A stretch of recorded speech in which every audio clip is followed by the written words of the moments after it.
Hello as, నేను మీ సుభాష్ని ఇరగవరపు. ఈరోజండి నేను తినే ఫుడ్ చూడండి.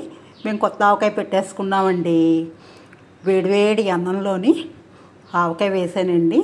యాక్చువల్లీ ముద్దపప్పు ఆవకాయ అంటారు కదండి, మాకైతే అలా నచ్చదండి. ఓన్లీ ఆవకాయ అన్నం కలుపుకొని తినేసి దీనికి కాంబినేషన్గా బెండకాయ పులుసు చేశానండి. బెండకాయ పులుసు ఎలా చేశానంటే చూపిస్తాను చూడండి. చూడండి, బెండకాయ పులుసు, బెండకాయలు, టమాటాలు కొంచెం పోపు వేసి తిరగమూత వేసి మగ్గించేసి అందులోని పులుసు తీసివేసి దీంట్లోకండి కొంచెం మిరియాలు, కొంచెం మినపప్పు, కొంచెం శనగపప్పు, కొంచెం ధనియాలు, జీలకర్ర, 2 మెంతులు వేసి కొంచెం దోరగా వేయించి మిక్సీ పట్టేసానండి. ఆ పౌడర్ కూడా వేసానండి.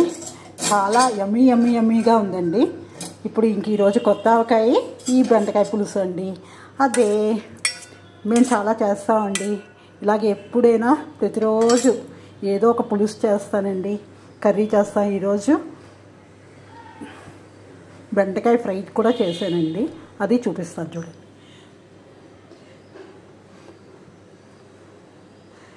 Hello as.